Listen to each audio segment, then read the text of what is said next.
आपने जो ये बिल रखा है इसका मैं स्वागत करता हूँ। আন্নার এই মন্তব্যই চমকে দিয়েছে তার একদা শিষ্য কেজরিওয়ালকে। কেজরিওয়াল যখন সরকারের লোকপাল বিলকে যোগপাল বিল বলছেন, তখন লোকপাল আন্দোলনের হোতাই সেই বিলের সমর্থন জানানোয় কার্যত অস্বস্তিতে পড়েছে আম আদমি পার্টি।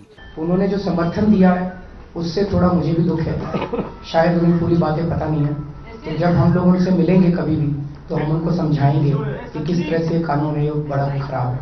আন্নার অনশন মঞ্চে মধ্যমণি হয়ে দেখা যেত যে অরবিন্দ কেজরিওয়ালকে, এখন সেই তিনিই বলছেন শুধু অনশন করে কোনো লাভ হয় না।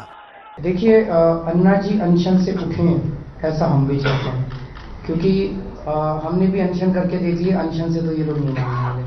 अन्ना जी की सेहत इस देश के लिए बहुत अच्छी है, बहुत इंपॉर्टेंट है। अन्ना जी का स्वस्थ रहना बहुत इंपॉर्टेंट है, तो अनशन से तो उन्हें तुरंत उठ जाना चाहिए। অনশন মঞ্চ থেকে কেজরিওয়ালকে আন্নার পাল্টা পরামর্শ, যদি সরকারের লোকপাল বিলে খামতি থেকে থাকে তাহলে অনশন করুন, আন্দোलन করুন। हमें जो समाज और देश के लिए अच्छा लगा वो हम स्वीकार किया। अभी किसी को लगता है इसमें कमी रह गई तो आप भी आंदोलन करो, तो कमियों को पूरा करो। লোকপাল নিয়ে আন্না হাজারের সঙ্গে কেজরিওয়ালের এই প্রকাশ্য সংঘাত চমকে দিয়েছে অনেককেই।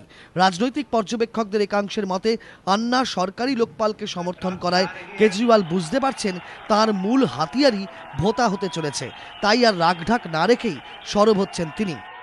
উল্টো দিকে পর্যবেক্ষকদের একাংশ এমনও মনে করছেন কেজরিওয়ালের দিল্লি জয়ের পর কোণঠাসা হয়ে পড়া আন্না সম্ভবত প্রাসঙ্গিকতা ফিরে পেতেই সরকারি লোকপালের সমর্থন করতে চাইছেন বিল পাশ হোক, তাহলে কেজরিওয়ালের পরিবর্তে তাঁর দিকেই ফের ফিরবে সবার নজর।